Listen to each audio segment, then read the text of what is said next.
Dear children, good morning. With great difficulty, I've been able to find out some time to talk to you through this video. In fact, I'm back home after having spent 4 continuous days and nights in the hospital. As you know, I dropped the message in the group. My mom's health condition is very critical, and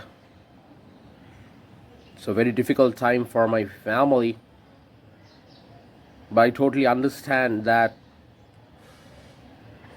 it's almost mid-November and we are going to touch December very soon, and once we do that, it will be Christmas time even before you know, and you won't have much time before it's time for your final examination. Well, we have been continuing at a very steady pace. However, owing to this impediment, which is unavoidable, I'm not able to take your class. So I request you all as a family that you need to be a little more self-motivated. And since you know the way to write the perfect answers in literature, to assimilate, comprehend, and understand literature, you just have to open your minds to the experiences around, view them, and be a part of those experiences. Literature is a subject which is very closely knit with your life. There's literature everywhere. You just don't need 45 minutes of a session to talk about literature.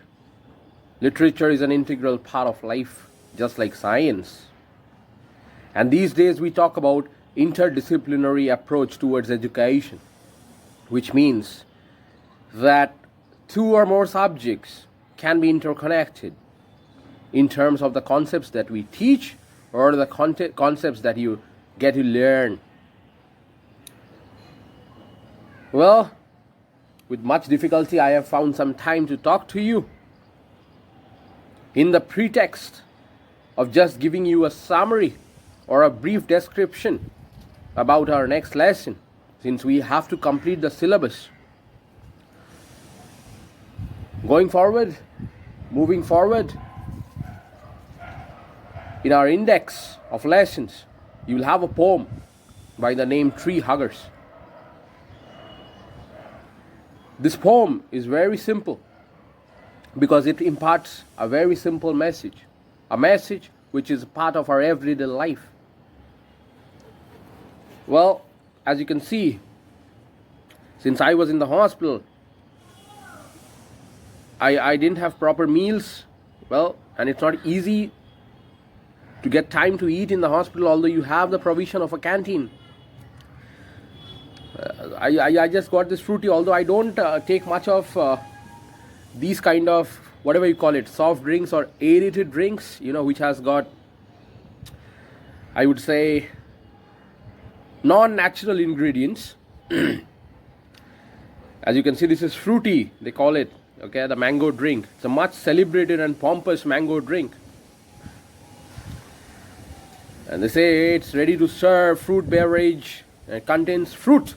I don't know how much fruit it actually contains, but yes, as per the information that you see on this wrapper, it says that it contains permitted synthetic food colors. Well, synthetic food colors are not natural food colors, and that could be harmful for your health. Unfortunately, we have to fall back on food items or consumables like these, because even if we wish to have a mango, we won't have a tree. I'll tell you the reason why. Well, I've come back home for a few hours before I leave for the hospital again, and I'm just sitting on my terrace, and this is what I can see. You know what? There's a tree there. As you can see, this is another apartment which has sprung up very recently, and there is another one coming up there. This entire area was a park, a playground with a lot of greenery and trees back when I was a child. Well, maybe 2 decades back. I'll take you and I'll show you more.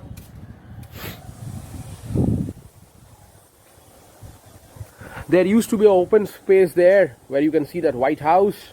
Well, it's not the White House where the US president stays. And can you see that one there? It's a very tall construction, probably the tallest in my locality. I don't know if that's a shopping mall there, but they have actually cut down a lot of trees to get that building erected there. And you can see one there as well.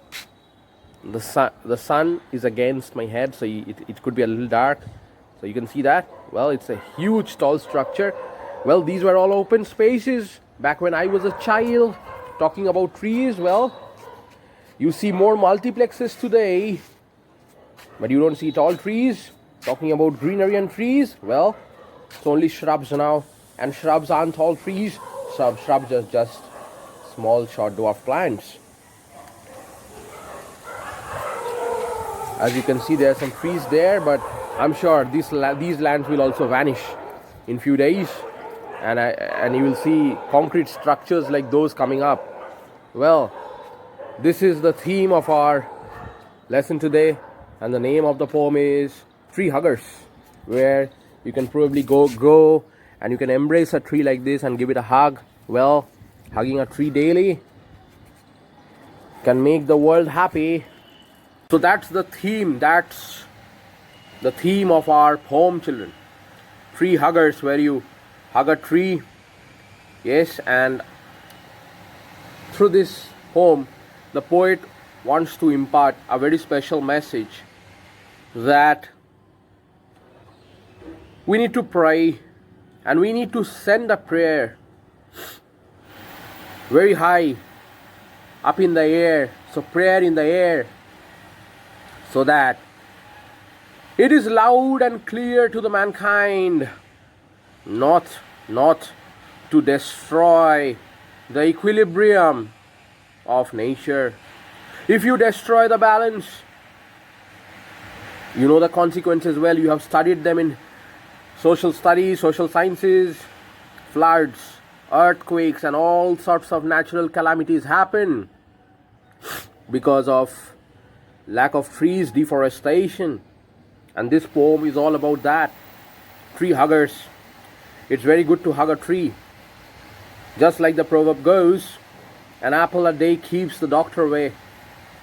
Similarly, well, when we exchange greetings or when we meet somebody after a very long time, normally we shake hands, or maybe if the person is very close to us, we do hug them, right? It's a way of showing your love.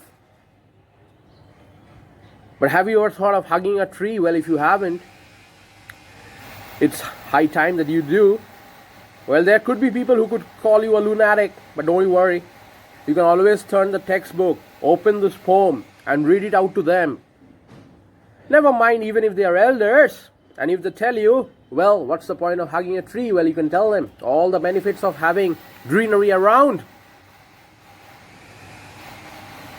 This is the poem. So children, I'll request you to go through the poem.